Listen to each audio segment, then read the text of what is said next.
Assalamualaikum warahmatullahi wabarakatuh. Perkenalkan, nama saya Delia Intan Hidayah dari Sosiologi 2019A. Kali ini saya akan membahas tentang teori kritis dari tokoh Erich Fromm tentang eksistensi manusia atau humanisasi. Berikut adalah biografi dari Erich Fromm itu sendiri. Nama lengkapnya adalah Pinkas Fromm, yang lahir di kota Frankfurt am Main, Jerman pada 23 Maret 1900.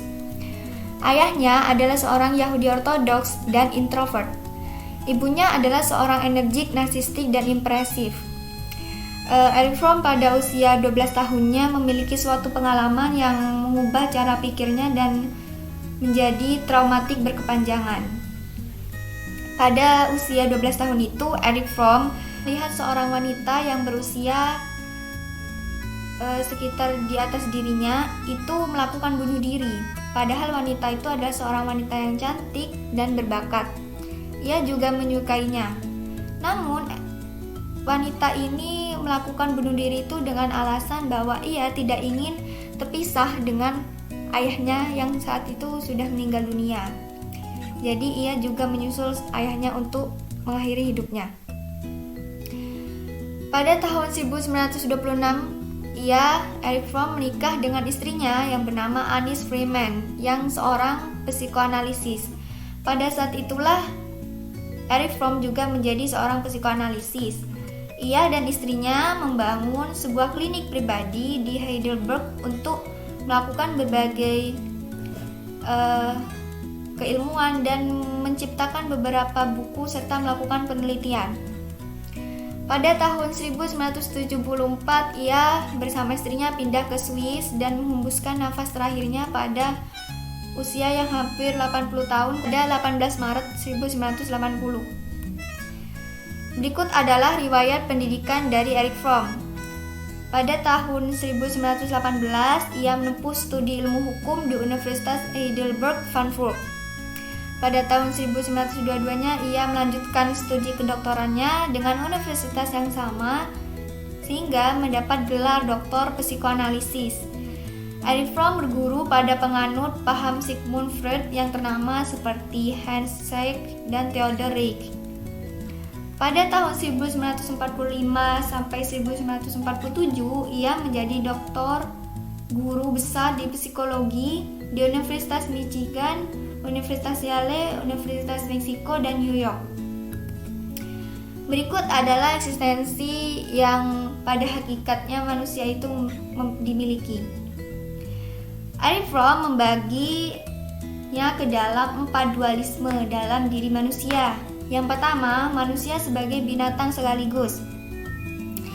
Manusia itu memiliki sifat seperti binatang, yaitu di mana manusia untuk bereproduksi, untuk melakukan makan, minum, kebutuhan biologis, kebutuhan fisiologisnya, dan juga merupakan hal-hal wajar untuk melakukan kehidupannya seperti makhluk binatang pada umumnya. Namun manusia sekaligus manusia, yaitu di mana dia memiliki kelebihan daripada binatang. Manusia itu memiliki sifat di mana ia menyadari tentang kebutuhan kesadaran diri. Manusia mampu berpikir, memiliki perasaan lemah lembut, memiliki rasa cinta, memiliki kasih, perhatian, tanggung jawab, dan memiliki integrasi. Selain itu, manusia merupakan makhluk yang bebas dan memiliki norma dan nilai yang dipegang dalam kehidupannya. Berikutnya, manusia hidup sekaligus mati, di mana manusia merupakan makhluk yang menyadari bahwa suatu saat ia akan mati. Namun, Erich Fromm di sini menjelaskan bahwa manusia tidak melakukan usaha sesuai dengan fakta. Fakta mengatakan bahwa manusia akan mati. Namun, manusia lebih condong kepada usaha-usaha untuk kehidupannya di dunia saja. Sedangkan usaha-usaha untuk di kehidupan selanjutnya yaitu akhirat, manusia cenderung lebih sedikit melakukannya. Manusia kadang mengingkari bahwa ia akan segera mati. Mati tidak bisa diprediksi, namun manusia itu lebih menyatakan bahwa mati akan jauh dengan dirinya. Sedangkan faktanya kematian itu tidak bisa kita ketahui sebagai manusia. Tentu kita juga harus memiliki bekal dalam kehidupan selanjutnya. Selanjutnya adalah manusia sempurna sekaligus tidak sempurna. Manusia mampu mengonsep realisasi dalam dirinya bahwa ia merupakan makhluk yang sempurna daripada makhluk lainnya. Namun dari kesempurnaan itu, ia juga memiliki keterbatasan dalam mencapai kesempurnaan, di mana manusia memiliki keterbatasan dalam fisik dan dalam cara berpikir. Manusia yang berikutnya, manusia yang sendiri sekaligus ingin bersama. Manusia menyadari bahwa manusia memiliki pribadi sendiri, di mana ia ingin hidup mandiri, hidup tanpa membebani orang lain, tanpa membebani lingkungan sekitarnya, mampu menciptakan sesuatu secara sendiri. Namun, manusia juga menyadari bahwa kebahagiaan yang sesungguhnya itu berasal dari kebersamaan, berasal dari sosialisasi dan interaksi dengan manusia lainnya. Dari kebersamaan itu maka terciptalah suatu kebahagiaan dan rasa aman dalam diri manusia sebagai makhluk sosial tadi, di mana manusia memang akan memenuhi kebutuhan hidupnya dengan bantuan dari manusia lain.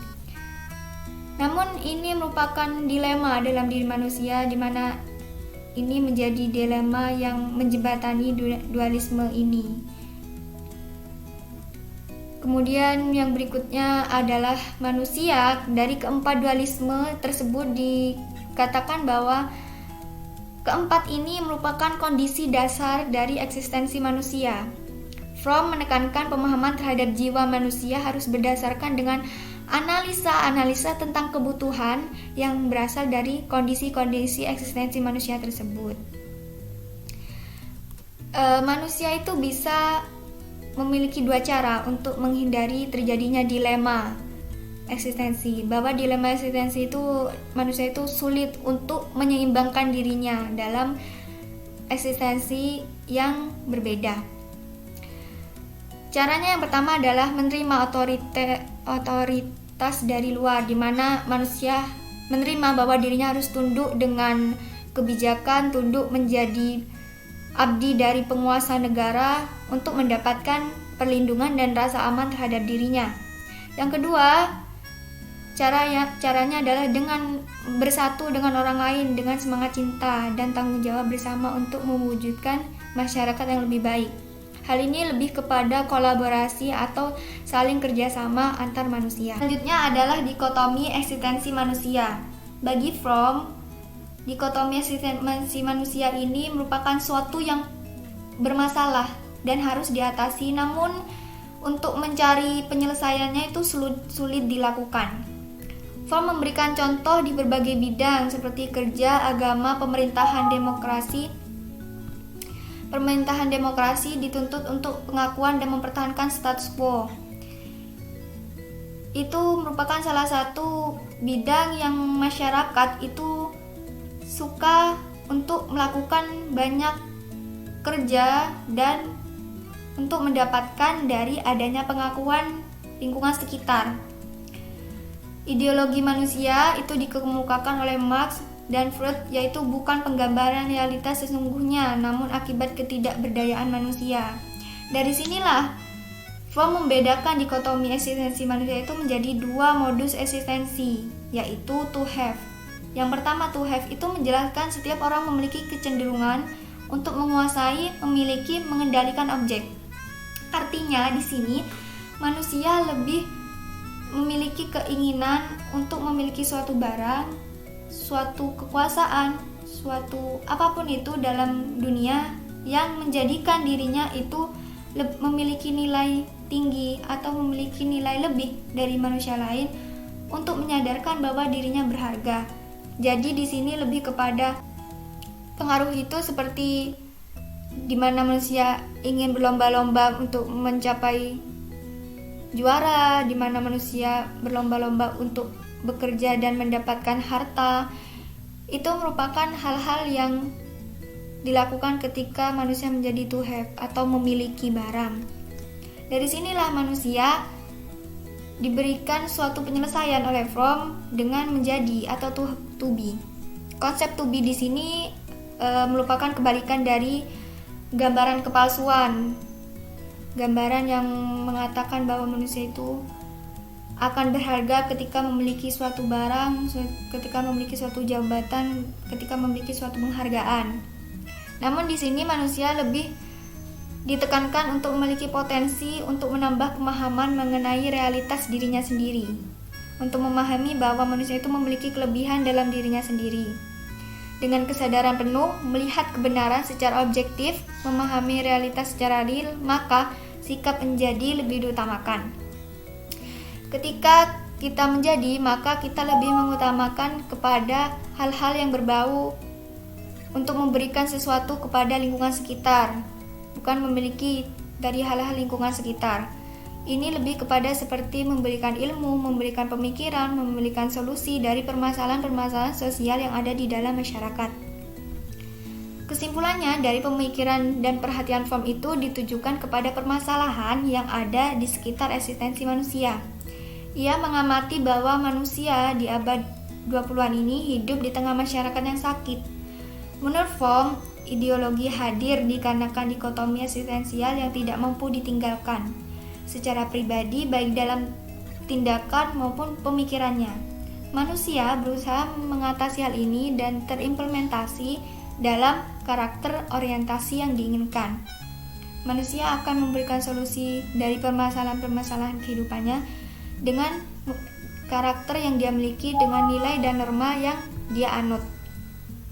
Fromm juga menyebut masyarakat sempurna dengan sebutan sosialisme komunitarian humanistik. Ini merupakan masyarakat yang digambarkan masyarakat yang equilibrium atau stabil. Itu penjelasan dari saya tentang teori Erich Fromm, yaitu konsep humanisasi atau eksistensi manusia. Untuk pengimplementasiannya saya akan bahas di video selanjutnya. Jangan lupa ditonton ya. Terima kasih. Assalamualaikum warahmatullahi wabarakatuh.